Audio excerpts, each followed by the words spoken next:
Imagine being dragged from your home, thrown into cold stone walls, not for stealing, not for murder, but simply for believing differently. Your faith, once a source of comfort, has become a cage.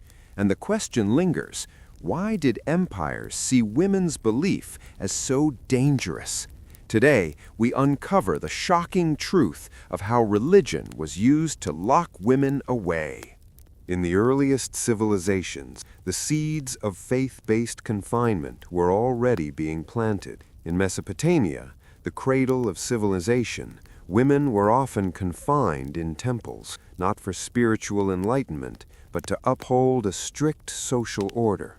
These temple women, sometimes called priestesses, were expected to serve rituals and obey rules designed to control their bodies, their choices, and their voices. Even if they had power within the temple walls, it was a gilded cage, carefully constructed by men who ruled both religion and state. Across the Mediterranean, ancient Greece tells a similar story. Women of certain families were secluded in their homes or restricted to specific sacred spaces. Their involvement in religious rituals was tightly monitored.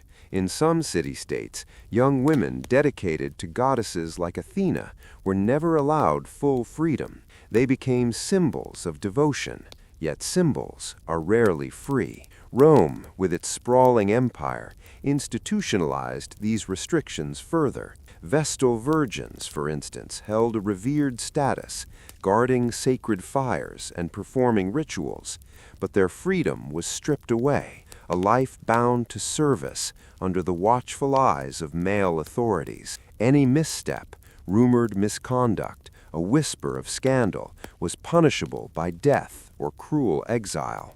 Reverence masked control, devotion masked imprisonment, and the truth was simple yet chilling. The confinement wasn't about faith, it was about control. It was about keeping women's choices, desires, and independence in check. But if confinement was only the beginning, the methods would grow far darker in the centuries to come. As empires grew, religion became the ultimate instrument of control, especially over women. Medieval Europe offers a stark illustration. Church authorities often dictated where women could live, who they could marry, and what roles they could occupy. Religious law wasn't just guidance, it was law enforced with fear. Women accused of heresy could be burned at the stake. Those suspected of violating moral codes could be imprisoned in convents for life. Take the case of women accused of spiritual disobedience. Sometimes their only crime was seeking knowledge or questioning local customs. Yet the response was severe: isolation, enforced silence, and sometimes brutal punishment. Faith was wielded like a sword, and women were the shields, and often the victims. This wasn't limited to Christianity. Across regions, similar patterns emerged. In early Islamic societies, strict interpretations of religious law often restricted women's public roles. While men governed the state, women's spiritual obedience became a measure of social order. And in Judaism, religious and social norms intertwined, sometimes resulting in women being confined to protect family honor or uphold ritual purity. Here, religion was no longer just about belief, it became a tool of political and social control. Women were symbols, prisoners, and instruments all at once. But what about the places where confinement was disguised as sanctuary? Were these women truly protected or trapped? By the Middle Ages, religious confinement had taken a darker form: the convent and the cloister. Across Europe, young girls and women were sent to convents, ostensibly for education, spiritual growth, or protection. Families called it an honor. Religion called it a calling. But the reality was often far harsher. Once inside the thick walls, women faced strict rules, silence, and isolation from the world outside. Days and nights blurred together, controlled by prayers, chores, and the watchful eyes of abbesses. Many of these women did not enter voluntarily. They were sent there to manage inheritance, remove inconvenient daughters, or ensure obedience. The cloister became a gilded cage. Walls that looked like protection were in fact barriers to freedom. Letters smuggled out or secret diaries revealed despair. Young women yearning for sunlight, forbidden to speak their minds, forced to conform to strict doctrines. Even those who sought genuine devotion found themselves trapped by routine, ritual, and surveillance. Cloisters could be spiritual sanctuaries, yes, but they were also instruments of control and suppression. And yet, behind the silence and stone walls, some women plotted resistance. Some maintained secret correspondence. Others quietly taught younger nuns, passing knowledge and hope in whispers. Even in confinement, a spark of rebellion refused to die. But confinement wasn't just spiritual. It became a weapon of fear, superstition, and even political ambition. And soon, the stakes would grow deadly. As the Middle Ages gave way to the early modern period, fear became a weapon, one that justified locking women away under the guise of faith. Accusations of witchcraft and heresy surged across Europe. Women who were outspoken, independent, or simply unlucky were often labeled as dangerous. Communities whispered that their beliefs, their knowledge, or even their choices threatened the moral and spiritual order, and so they were confined, often forever. Consider the grim reality of inquisitions. Women accused of heresy could be imprisoned, tortured, or publicly shamed. Faith was no longer only about devotion. It was a mechanism to enforce obedience and instill fear. Convents and prisons were sometimes indistinguishable. Iron bars, heavy doors, and strict rules masked the true purpose: control. In other regions, similar patterns emerged. In parts of the Ottoman Empire, religious rules were used to confine women to harem quarters, cloisters, or secluded estates, again under the pretext of moral and spiritual guidance. The threat of punishment loomed over their daily lives.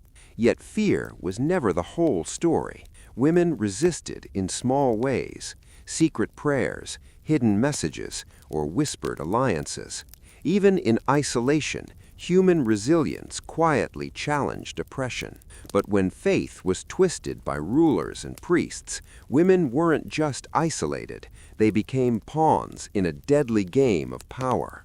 Religion and politics often walked hand in hand, and women were caught in the crossfire.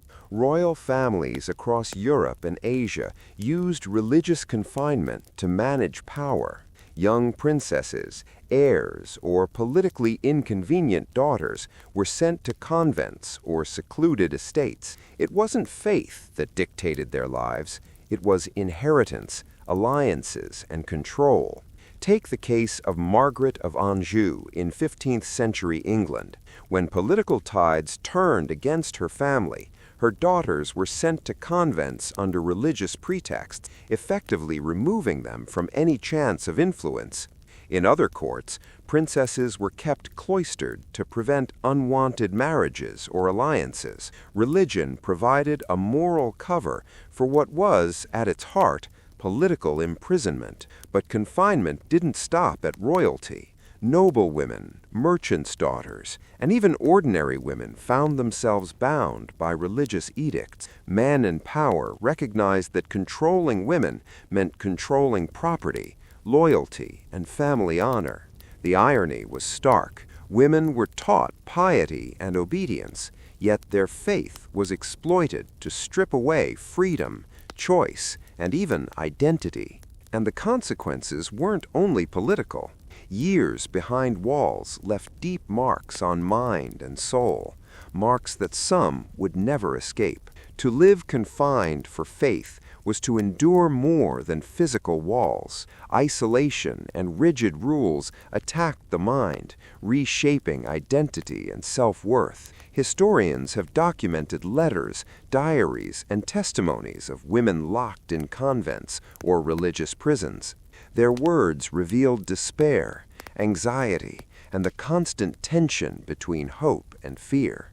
Some wrote of praying endlessly, trying to find meaning in confinement. Others describe silent rebellion, painting hidden images, teaching girls in secret, or plotting escapes. The psychological impact was profound. Years of silence and obedience created internalized control, teaching women to fear their own instincts.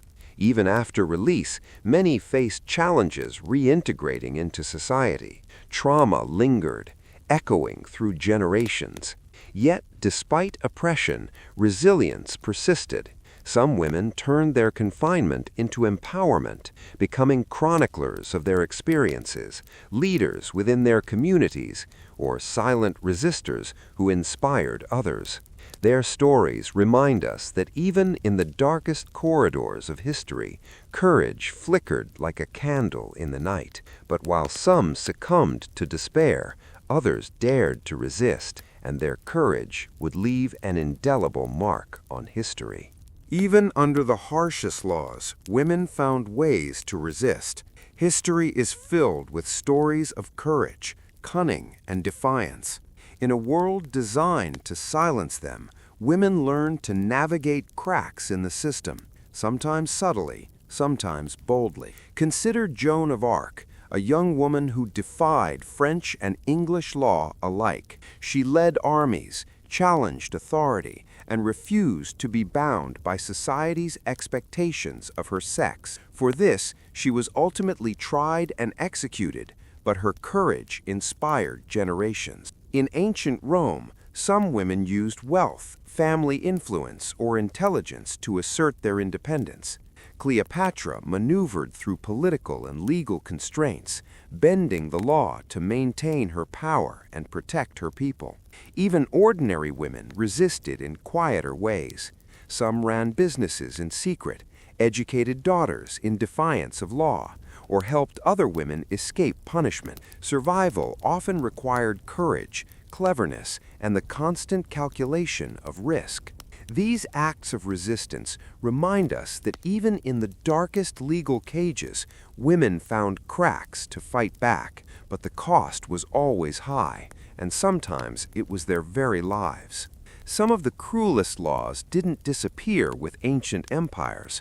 They evolved. Into the 19th and even 20th centuries, women in many parts of the world still faced legal oppression. Voting, property ownership, and workplace rights were denied for decades.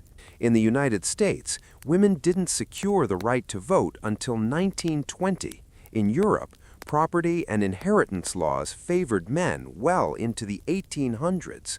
Dress codes, restrictions on speech, and moral policing remained. In some countries, women were legally barred from driving, owning businesses, or participating in public life, restrictions that echo ancient laws designed to keep women under male authority. Even today, remnants of these laws exist in certain countries, influencing how women live, work, and interact in society. The echoes of ancient cruelty are still felt, showing that legal oppression can survive for centuries if left unchecked.